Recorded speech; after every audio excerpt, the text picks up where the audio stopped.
የተቆለፈበት የመኝታ ቤት ሚስጥሮች ከተሰኘ አጫጭር ልብ ወለዶች ስብስብ የተወሰደ። ደራሲ እንዳለጌታ ከበደ፣ ተራኪ ዓለም እንዳለ። የተቆለፈበት።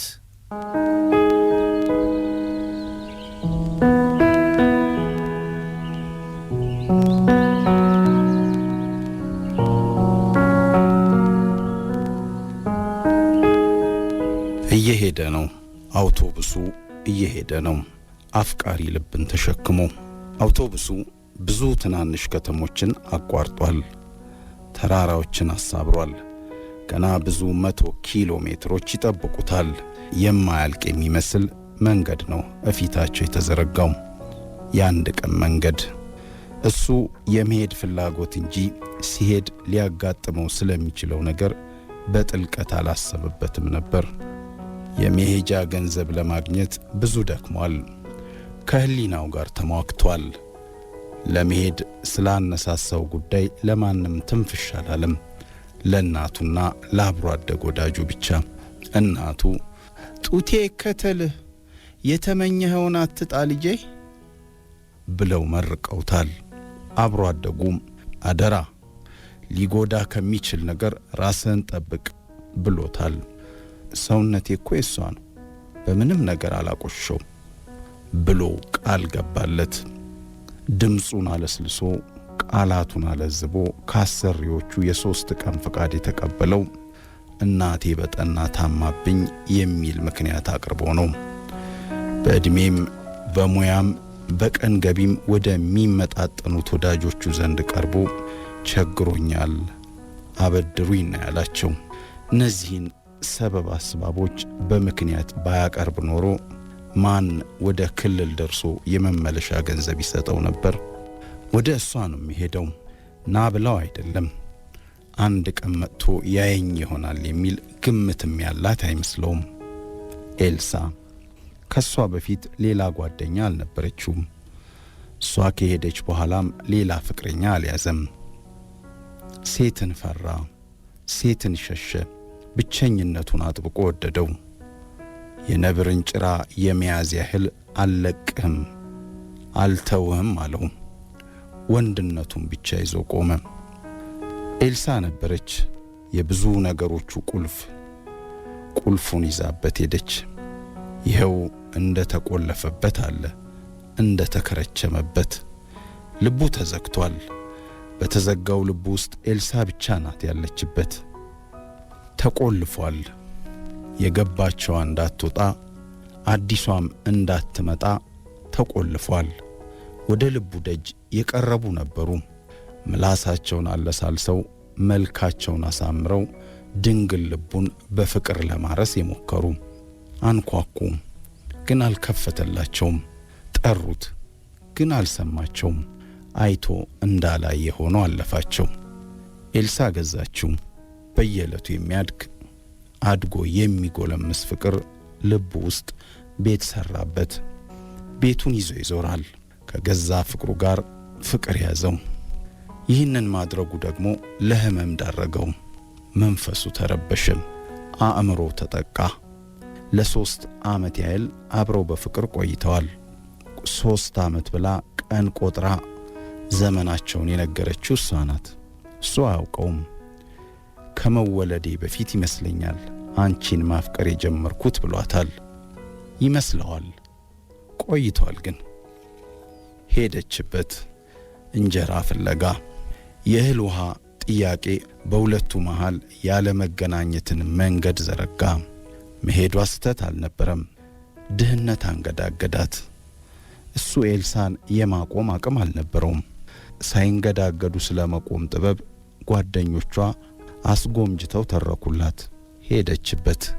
በሄደችበት ቦታ ስሙን አንስታለት የማታውቀው ባል ተዘጋጅቶ ጠበቃት። ኤልሳ ሚስት ሆነችለት። ኤልሳን ወንድ ወሰዳት። እንዴት አምኖ ይቀበል? ምን አይነት ባል ነው ከመዳፌ ፈልቅቆ የወሰዳት ሲላቸው ባለቤቷማ ባለ ቤት ነው አሉት። ተሸነፈ። በፍልሚያው ተረታ። እንደ ተማረከ ጀነራል ሆነም። ሺህ የነጻነት ሺህ የጽናት ሺህ የእምነት ወታደሮችን ያሰማራ መስሎት ነበር። ግን ወታደሮቹ መኖሩን የማያውቀው ባለጋራ፣ መፈጠሩን የማያውቀው ባለቤት ኤልሳን ወሰደበት። ሆነ ይኸው 1 ዓመት ሊሞላ 3 ወር ብቻ ቀረው። ተጋብተን የምንወልድበት ዓይንህን በልጄ ዓይን የማይበት ጊዜ ናፈቀኝ ትለው ነበር። ብዙ ነገር ብላው ነበር፣ ግን አንዱም አልተፈጸመም። ቃሏን አጠፈች ብሎ ማመን ለኤልሳ የነበረውን ፍቅርና ክብር ማሳነስ መስሎ ይታየዋል። ምክንያቶች ይኖሯታል ብሎም ያስባል። ምክንያቶቹ ምን ሊሆኑ እንደሚችሉ መገመት ራስን ማሰቃየት ነው። ብቻ ደህና ሆና በቆየችኝ ይላል። ኤልሳ እውነቱም ሕይወቱም ነበረች። በመንገዷ ተመላለሰ። በተመላለሰበት መንገድ ፈለጋት፣ ግን አልተገኘችም። ኤልሳ ውበትም ፍቅሩም ነበረች። በቀደደችለት ቦይ ፈሰሰ። የፈሰሰበት ቦይ ግን እቺው እናት ፍቅረኛህ አላለውም። ኤልሳ ትናንት ዛሬውና ነገው ነበረች። በትላንቱ ውስጥ እናቱ ነበር ልቡ ውስጥ የሞሉት። በዛሬ ውስጥ እሷ ነበረች ጊዜውን ገዝታ የነገሰችበት። በነገ ውስጥ ደግሞ ልጁ። ትናንትናው ንጹሕና ሙሉ ሆኖ አልፏል። ዕድሜ ለእናቱ። ዛሬን ግን ባዶ ነው። ኤልሳ ጎደለችበት። ነገም እንደ ዛሬ መስሎ ይታየዋል። ባዶ ባዶ ቤት፣ ጨለማ ቤት። እየሄደ ነው አውቶቡሱ፣ እየሄደ ነው። አፍቃሪ ልብን ተሸክሞ የለበሰው ልብስ የሱ አይደለም። የተሳፈረበት ገንዘብ የሱ አይደለም። ስጦታውን የገዛበት ብር የሱ አይደለም። ወደሷ ለመሄድ እያባከነ ያለው ጊዜ የሱ አይደለም። የእሱ የሆነው ነገር ልቡ ብቻ ነው። ልቡ ውስጥ አንድ ምስል አለ፣ አንድ ስም አለ፣ አንድ ማህተም አለ። ምስሉ የኤልሳ፣ ስሙም የኤልሳ፣ ማህተሙም የኤልሳ ነው። ነገ ያገኛታል። ሲያገኛት ልቡን ከፍቶ ያሳያታል። ይቺ ቀን ከሌሎች ቀናት ትለያለች። ኤልሳን ለማየት ሞላለት። ከሄደችበት በኋላ ጨልሞበት ነበር። ዓይኗ ውስጥ ነው ያለው ዘመኑን የሚለክስበት ክብሪት። ባልጠረጠረ ሁኔታ ጥላው ስትኮበልል ግራ ገባው። እንቅፋት መታው። ከሰው ጋር ተጋጨ። መመታቱና መጋጨቱ ሲብስበት ከጥቂት መደናብሮች በኋላ ቆመ። በቆመበትም ቆዘመ። ዓይኖቹን ከድኖ ወደ ውስጡ ገባ። ወደ ውስጡ ሰመጠ። ከሰመጠበት የትዝታ ባህር እንደ ዕድል ሆኖ አዲስ የሐሳብ አሳ ይዞ ወጣ። ሂድ ሂድ ሂድ አለው። ኤልሳን ኤልሳን ኤልሳን ኤልሳን አለው። ሂድና ምክንያቷን ጠይቃት አለው። ለእኔ የነበረሽን ፍቅር ምን ገደለው በላት አለው። ይኸው ዛሬ ለመጀመሪያ ጊዜ ከትውልድ አገሩ ወጣ። ወደማያውቀው ክልል መጣ። አውቶቡሱ ቆመ። ተሳፋሪዎች ጩኸታቸውንና ጭነታቸውን ተሸክመው ወረዱ። ጨልሞ ነበር። በሁለተኛው ቀን እንግድነቱን ያወቁ የከተማዋ ዱርዬዎች የያዘውን ዘረፉት። ለኤልሳ የወሰደላትን ስጦታ ከተጻጻፋቸው ደብዳቤዎች ጋር ከተነሷቸው ፎቶግራፎች ጋር ወሰዷቸው። ካልሲ ውስጥ የደበቀው ብር የት አግኝተውት?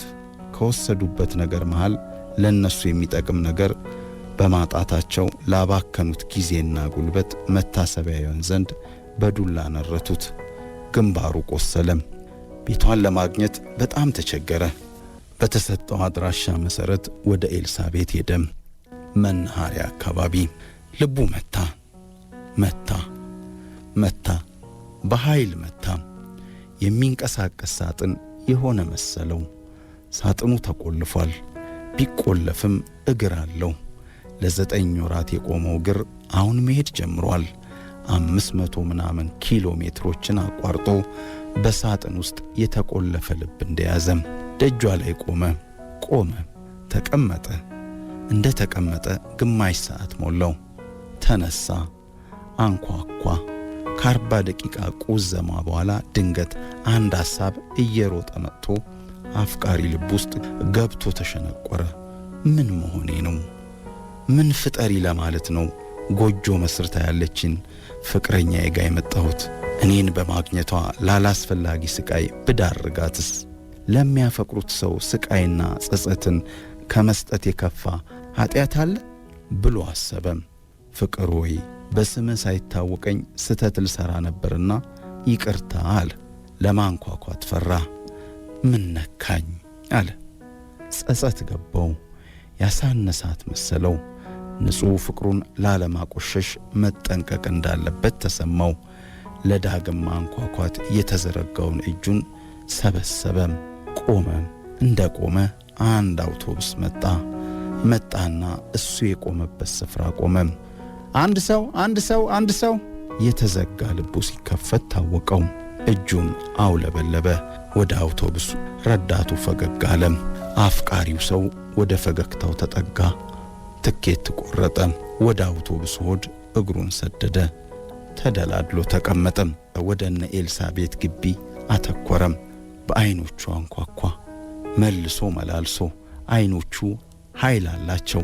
በንጹሕ ፍቅር የተሞላ አይን ያለው ሰው የተዘጋን ደጅ የማስከፈት አቅም ያለው ይመስለዋል። ያምናል። ያመነው ነገር ደግሞ እንደሚፈጸም ያምናል። ይኸው ተከፈተ። የኤልሲ ደጅ ተከፈተ። ራሷ ናት፣ ኤልሳ ናት የተንኳኳውን በር የከፈተችው። ጮኸ።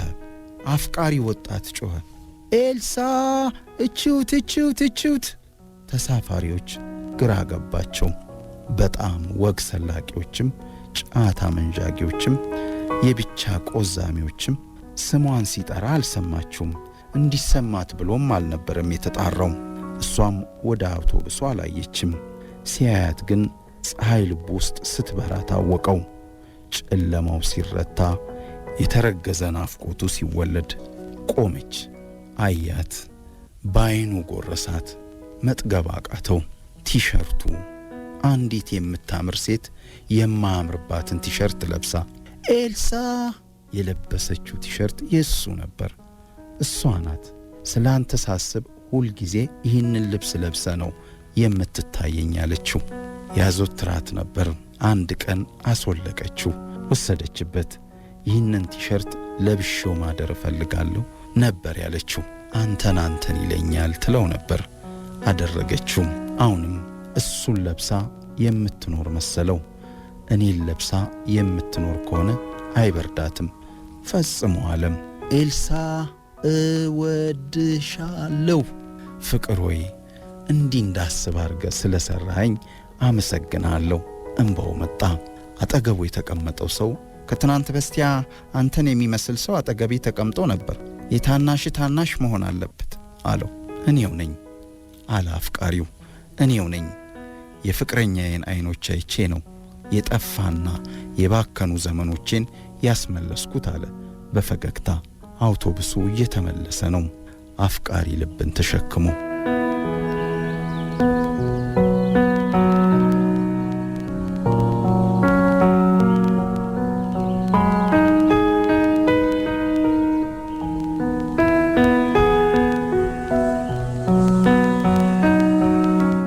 የተቆለፈበት የመኝታ ቤት ሚስጥሮች ከተሰኘ አጫጭር ልብ ወለዶች ስብስብ የተወሰደ።